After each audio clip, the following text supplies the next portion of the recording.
Right. Hey, what's up, everybody? It's brobro.com. You know what it is. I'm Parlay Hunter, and today we got DC, the brain supreme from Tag Team in the house. What's going on, DC? Before I get started, I got to get one thing off my chest. Sprinkle! How you doing, man? I'm doing great, man. It's such an honor to interview you. I mean, when I think about, I'm a huge fan of hip hop. I'm a huge fan of entertainment and media, and I see what you've done, and you created something that is like everlasting. It's legendary. You know, it's a song that will always, you know, come back into media and repeat itself. So I just want to ask you a few questions about your journey to success and how you maintain that, and you know how you've maintained a healthy mental, physical lifestyle through it all. I mean, you've probably had a lot of ups and downs, and you know, with the whole entertainment business. I mean, I know that it's you know, from my point of view, it looks like a scary business to be a part of. So to, you know, have someone like you here and to interview and ask a few questions about it, I really hope it can help our listeners and you know, get a better understanding of how they can control and have a healthy lifestyle. That's right up my alley, my friend. So I'll ask you, my first question to ask you is, why do you think the song "Whoop There It Is not only a classic, but continues to resurface itself in mainstream media? Because we hustle, right? This, you know, there are a lot of songs that were hit songs, but you still gotta always work the record, right? And, you know, back in the day, you know, in the 90s, I kind of knew this, but it was like a double dutch. Is this going to be the year that Whoop There It Is dies? Is this going to be the year that Whoop There It Is dies? And I realized that it was not going to die when I'm sitting in a movie theater looking at Will Ferrell dance on the table to Whoop There It Is and Elf. And I knew I had an evergreen record. And if I have an evergreen record, it's not up to anyone else but me to hustle my own money, right? So I have been on this journey, always working Whoop There It Is, always trying to make it just relevant, right?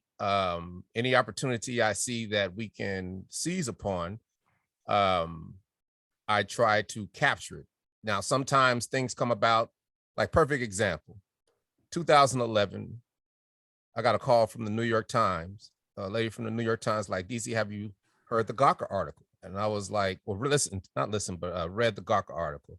I was like, no, it's like, everybody thinks Barack Obama's in your video. And I was like, what? And that whole thing blew up, and we did press for a whole week, right? But I was upset because at the end of that week, I had nothing to show for it. And that was a traumatic experience for me. Whenever I have those semi-traumatic experiences, I vow that that will never happen again. Right. So you can look at the glass half empty. You can look at the glass half full. I always look at the glass half full. And that's what started my SEO career. And 2011, you type in tag team, it's all wrestling. But 2021, you type in tag team, it's all tag team. Right.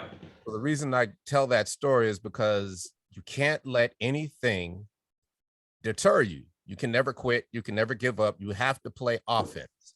Right. And that's what I've always done. Like, we were in a major legal battle starting in like 1997. Now, I could have just quit and became old and bitter and talk about the good old days, but I was like, no. That's the glass half empty. The glass half full is you need to learn the language and legal speak. So you might as well become a paralegal.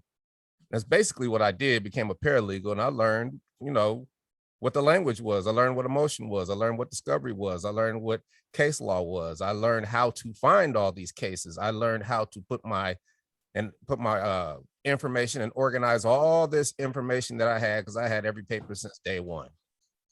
And we got our day in court, and I gave our lawyers a big box of discovery, which cut down on half the cost. I knew exactly what they were trying to do to each other. And when it was the last phase of the trial, and, you know, we had to fight, we prevailed, right? At a cost, right? But we still prevailed. And I just believe that you just never give up, ever. You know, it might not happen back then, but you never give up and you always go back to it. So that's kind of my mindset. That's kind of how I do things. I'm a little different, right? I'm sure a lot of people did not know that. And that's amazing. Like the resiliency and to not get down on yourself. It's hard, like I see a lot of music artists come up and then, you never hear about them again. And and that's because so for me, I knew when I was a DJ, I've been DJing for 30 years, and I learned human nature, and I watched all the artists come in and treat people like crap and be like stars. But then I would watch them fall, and I would watch the same people they treated like crap revel in their demise, and they had no support and they never came back. And I vowed I would never be that way. And you could ask anybody who knows me, I have always been the same DC. I can only be me. I never really wanted to be a star because I've always been a DJ. So it really wasn't that elixir to me. Not, I wanted to be a rock star, but everybody wants to be that. But it wasn't the most important thing, right? And, throughout the years, I've been able to lead a great life because I don't want to be a star, but I put in that work, right? I'm too busy being a star because I'm putting in work. Yeah, that's I'm hustling. I'm putting things out. I'm learning. I'm educating myself. I'm getting better. I'm joining organizations. I'm getting advice. I've got mentors. I'm mentoring. I'm doing everything I can to get as much knowledge as I can because preparation is the key to doing it all. And you just have to educate yourself and the things that you want in life. You might have to stop them for a second because sometimes in life we're just not ready. And that's okay. But never quit, go back to it. And we've always done shows. We've always done halftime shows. There it is pretty much every year is in a commercial or a movie or something. And it's a little bittersweet because sometimes I find out from everybody out there calling that seen it first, and I haven't seen it when the record company could have called me, right? But they didn't. And that's okay. I could have became old and bitter about that, but I was like, okay, nope, don't think about that. How do I capitalize on this? That's why I learned how to be my own booking agent. I learned how to be my own publicist. I learned how to be my own SEO specialist. I learned how to run my life like a corporation, right? I learned how to build a business, I learned corporate credit, regular credit, right? I've learned all these things. And back then, everybody thought I was just all over the place. So like, DC, you're a jack of trades, master of none. And I'm like, you know what? I sure am. And don't let anybody tell you that. If they do tell you that, don't listen, because you live long enough, hustle hard enough, and learn how to learn. You become masterful at some of those trades, pretty much all of them. Then they come back to serve you in ways you never thought of and never could have imagined. And then you basically become ambidextrous to life, because right now we're living in a bizarro world. You can't tell me we're not living in a bizarro world. You know what I'm saying? But you can play the bizarro world positive like you play the real world. And that's what I choose to do.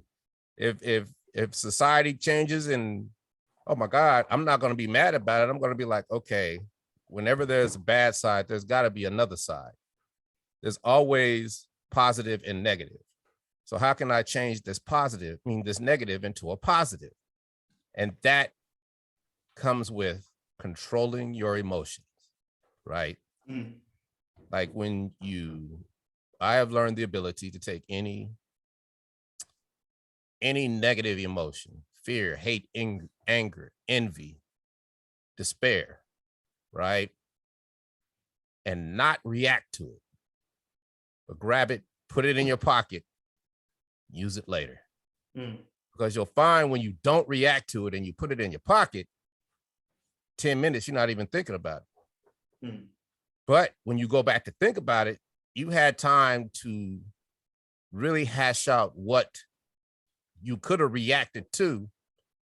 And now that reaction is a positive reaction because you know how to deal with whatever it was you were dealing with, whether it be an argument, whether it be somebody did you dirty, whether it be somebody told you something, whether it be somebody did some, whatever it is that made you like that, that's how you deal with it. And people always ask me like, well, DC, how do you deal with jumping into new things? And how do you deal with fear? And how do you deal with this? And I'm like,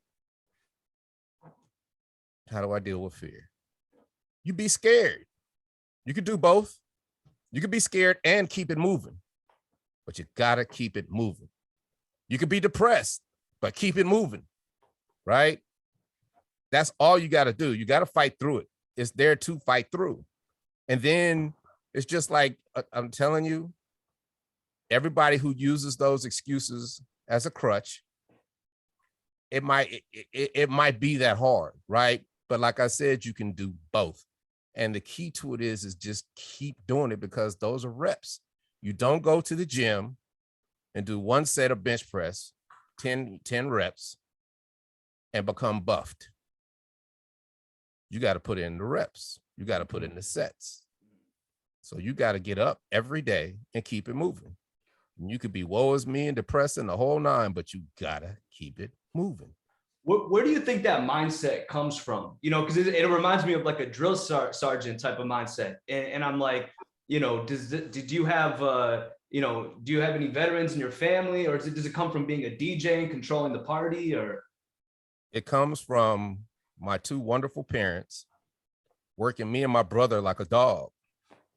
And I tell people this all the time. I have been stemming collard greens and shucking peas since I was 5 years old. My mother had a prep cook. They made us work, cut the grass, cut the hedges, rake the leaves up, mow the lawn, shovel the snow, wash the cars, wash the windows, wash the clothes, cook dinner, clean up our rooms. So by the time I got to be a grown man, I did not fear work, because I have never not known not working.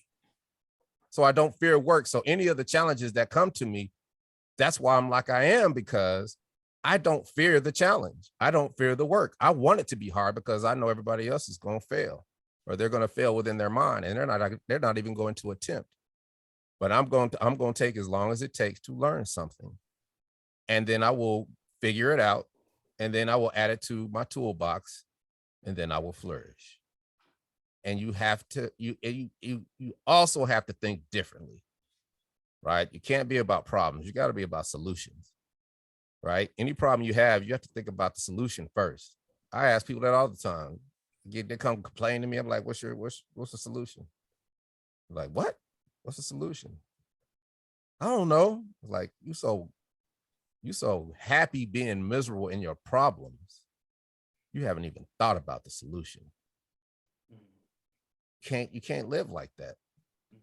So, I mean, that's why, it's my mission to talk to people about the things I wish someone had talked to me about when I was a young man. And I have a breadth of experience, and I've been through a lot. And I just know I provide value for people, because you just have to hustle. That's it. That's awesome. So I was looking at a little bit about your guys' history with Tag Team, and I noticed that you guys moved to Atlanta right from Colorado when you were younger to pursue music. Is that right? Why did you choose Atlanta? Well, I was in school at Sac State in California. Steve had moved to Atlanta to go to the Art Institute, because it was a music school down here. And I came down and had such a good time. I was like, you know what? I'm moving down here, because I would come back for breaks and we go to the studio and stuff like that. But once I honed my skills in college, and once I got down here, all that work and all that hustle paid off, because I was one of the top DJs in the city at the top clubs. So therefore, I get to play my songs. I can make a song in the morning and play it that night and get my reactions. So that's what made me kind of come down to Atlanta. It hadn't become the music hub yet. I got here when everybody else got here. I got here when Babyface, L.A. Reid got here, Bobby Brown, and all the other artists started trickling in, right? Too Short came a year after me. Like, everybody started moving here from everywhere else. And then we all developed a camaraderie, and we all worked. It took me 3 years living in Atlanta before we did it. And the beauty is that we were forced to do an up-tempo record, because we're in the land of bass, right? And I saw it. We were making songs, but it was hip hop songs. And I was like, yo, Steve, we gotta make an up-tempo record. And he's like, man, that bass is difficult to make. I love it, but I was like, just do it your way and think Planet Rock. Because that is the essence of hip hop to me, Planet Rock, because that started the B-boy generation. So think Planet Rock on the East Coast, Egyptian Lover on the West Coast, and just do you. And I was working on the song, you know, Whoop, There It Is was a party saying back then. And it was just a song. And everybody thinks it's this big project that we put together. And we just really would meticulously try to make a hit record when it was just about cats chasing girls on a Friday night and drinking and having fun. And we made that record and I took it to work that night, played it, put the cassette in. And to this day, it is the biggest record I have ever, you know, witnessed a response on. And I've been DJing for 30 years, my friend. And my hubris as a young man, I was like, every record I do is going to be a hit. So I kind of shelved it, but then I played it again, the same reaction about 4 months later. And then one of the record reps, Alan Cole from Columbia Records, was in the house. He sends it up to New York. Then all the other record companies are like, well, let us talk to you. You know, they start calling me and say, hey, what's that record you got down there? Now I got everybody wanting this record, but nobody wants to pull the trigger. And almost gave up. And this beautiful lady named Lisa McCall told me to call Al Bell because he had put out Daisy Dukes the year before and it went gold. I was like, that's it. And I gave him a call and he hit me back about 2 weeks later. I actually forgot. And I was like, look, man, we got a hit record. I've tested it. Everybody loves it. It will be big. You need to sign us. And he was like, all right, let's do it. I was like, man, come on, man. You tripping. Don't play with me. You hadn't even heard the record. And he said these words I'll never forget. He said, brother, I don't have to hear the record. I hear it in your spirit.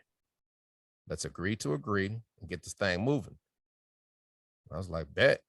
And I gave my 2 weeks in Magic City, signed a messed up record contract. And in a month and a half, we were platinum. The rest is history. Wow. What are some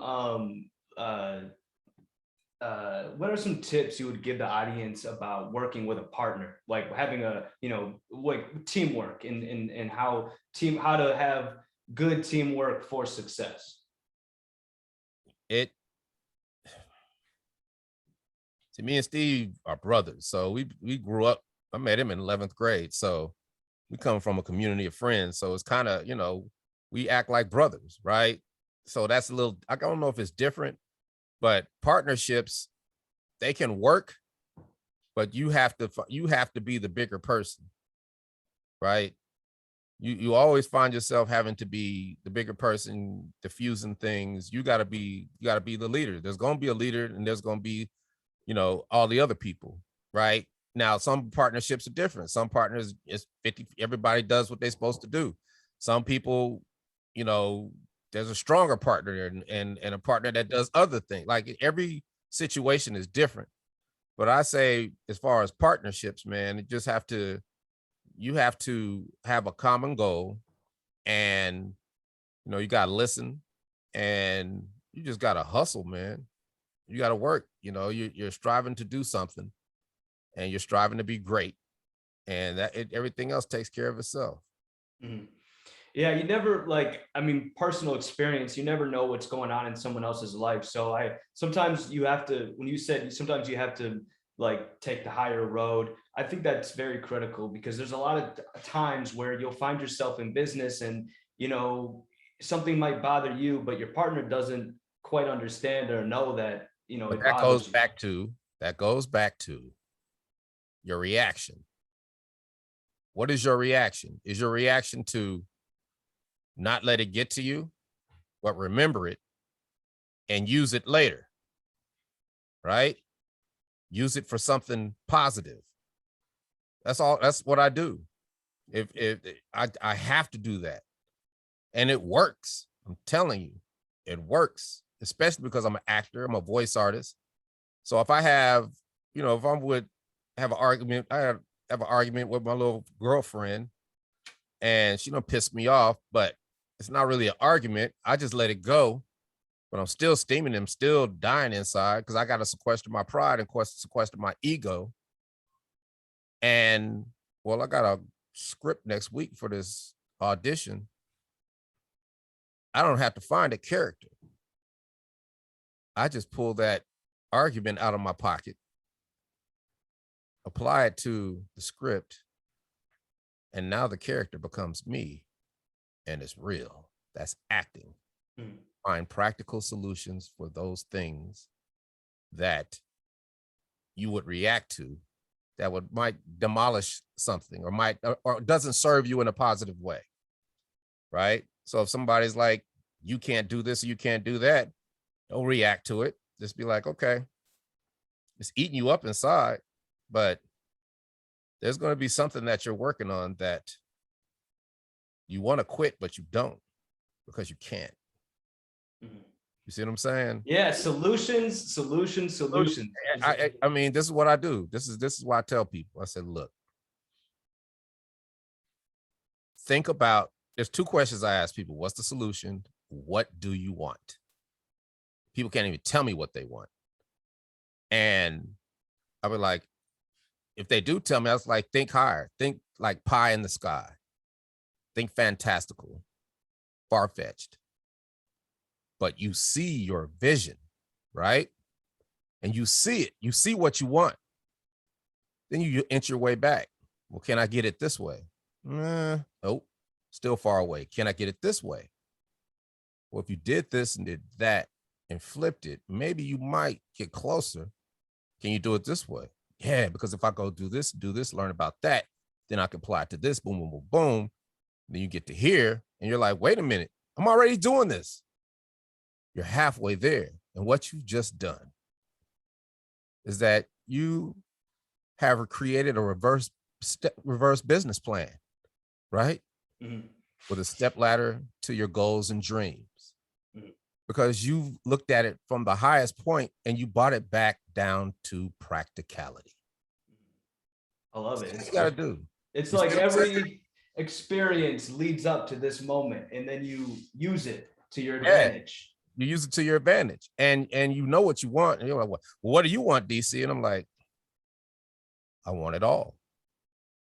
So how did you manage all the success in like when everything was going crazy at the height of it all, how did you manage like the traveling, the money, the fame, the performing? What kept you grounded during all that time? Me. Yourself. Man, I saw what it do to people. Yeah. And I had good parents. I had good people talking to me. I saw what it did. I had my faults, you know what I mean? And still have them, but I'm not gonna dwell on it. I'm gonna keep it moving. I'm gonna keep learning. I'm gonna keep getting better. All I can do is what I can control. And all I do every day is try to be a better man than I was the day before. Right. And people ask me that all the time. How did you handle it? It's like, how do you handle anything? Right? How do you handle when you have a good time on a Saturday night when you go out with your boys? Because you've probably been to parties that have been euphoric, right? But that's not really you wouldn't ask yourself that question, would you? Right? How do you have so much fun when you go party? It's like, you have fun. That's what I did. I had fun, man. I had fun. I had a ball. I spent a bunch of money, got a lot of money. And, you make mistakes, but you correct the mistakes because it's never over till you're not breathing. Right. And, that's why for me, pandemic was the greatest thing that ever happened. The other side's the other side, right? But the side where you had to adapt and figure this out and survive, we are all now in the Serengeti together. What you gonna be, predator or prey? What am I gonna do? Can't do shows, can't do this, but I can do this. I can rock this microphone. And I reinvented myself on voiceover, right? I said, what can I reinvent myself with? What can I do better? How can I just restructured my life. And I was already doing well, but I just really restructured and got better. And I realized that I didn't understand the language 10 years ago, but I understood it now because I never quit and I never put two and two together. So sometimes you got to go back and look at the reason that you even started something, right? And I went through I think the month of March 2020, when everybody thought we was going to turn to zombies and start eating each other. I went through 42-hour sessions with my coaches in New York and LA, just because I record all my sessions. Mm. And it was gut-wrenching, but it was inspiring. And I got better instantly. And I started booking in the pandemic because every commercial was, we're all in this together, COVID, right? Everyone was that, we can get through this together. It was every commercial was that. So I was booking. Then I get a call from my acting coach. She's like, they want to let us shoot in Nebraska. I'm assistant casting director. Can you get to Nebraska? I was like, yep. Shot my first movie, shot my second movie, shot Tyler Perry, House of Pain. And then here come Geico in the fall of 2020. And I've been booking, like right now I got just 3 movies, 3 television shows, and tons of voiceover coming out all at the same time. Right. And it's because of the hustle. It's because I didn't give up. I kept playing offense, learn how to learn, and keep it moving. And, everybody deals with the mental thing. I dealt with it, but I still keep it moving. When you keep it moving, you realize it only lasts 5 or 10 minutes because you got to keep it moving. Right. And, I love life and I love what I'm doing, and I'm not finished by any stretch. And I just I'm all over the place. I love it. I'm preparing for everything that I want, whether it be movies where I want to be in The Mandalorian. I want to be in anything Star Wars universe or live animation. I want to be in big projects, big movies with little parts, right? I don't have to be a star. Give me 5 lines with The Rock, I'll do the rest, right? That's what I'm trying to do. I have a plan, right? I want to enjoy all these things that I've mastered simultaneously. So I can't be gone for 6 months. I can't be gone on a tour. I can't be gone. I get to do everything all at once, and that's what makes it fun, while adding new things to it and changing paradigms, flipping and switching, adding new lanes, and making my life custom and my hustle custom, because I think differently, right? I don't think like everybody else. Everybody else thinks you got to do this. Well, what's the phrase? There's plenty of ways to skin a cat. There's 100 ways to skin a cat, 10 ways to skin a cat, whatever it is. There are so many ways to do everything. Everybody's success story is different. Show me somebody whose success story is exactly the same. It's not. So why would you think that success lies with something that someone else did? They can school you, but they can't put in that work they can't put in the work for you. So, you have to hustle, man. You have to be smarter. And the biggest advice I could give everybody is, when you get stuck, join an organization, association, or society, because people are going to tell you can't do stuff. And you got to just be like, okay, like when we did the Geico commercial and we had that little time off. It was like, okay, what am I going to do? Because I can't do shows and I got to take advantage of this commercial. Well, get a publicist. Publicists didn't know what to do with it. They were all at home. So I said, you know what? I'm going to be my own publicist. And I joined the Public Relations Society of America, because they have people who have been in public relations for 10, 20, 30, 40 years. I'm on a Zoom call, Super Bowl week, 2 days in. And I asked a question, a press release is relevant. They're like, what's it for? I'm like, well, I'm kind of featured in a national Geico commercial, and blew up the entire chat. That can't be him. What's he doing here? Oh my God, I love that commercial. Great commercial, dude. blew up the entire chat, turned into a fan fest. And the moderator was like, okay, back to DC's question, our press release is relevant. And it was the CEO of this PR firm. And she was like, yes, because the whole last year has been COVID. She said, of course that press release is going to work because, you know, you guys have brought so much joy to the world. Spinning scoops, dancing, sprinkles. DC, you'll smile. You're going to go here for all the publicists, go here for all the journalists, go here for all the TV talk shows, here for all the podcasts. And you're going to make sure your pictures are tight. And I have not looked back, and it has changed my life forever. And it has opened doors I never thought imaginable. And it is the reason why you and I are talking right now. You see what I'm saying? Yeah. Oh man, this is just a wealth of knowledge. I mean, I feel like solutions, hustle, and the believe, you know, to believe in yourself like you do is just like, it's so real. And like, it makes me as just like another person out there in the world grinding. And then I listen to you talk and I'm like, that's what we need. We need to believe in ourselves. We need to find solutions and we need to hustle. That's all great, man. Thank you so much. Yeah, man. I mean, that's like I said, and thank you, because I do 3 or 4 of these a day because I learn more from talking to people, right?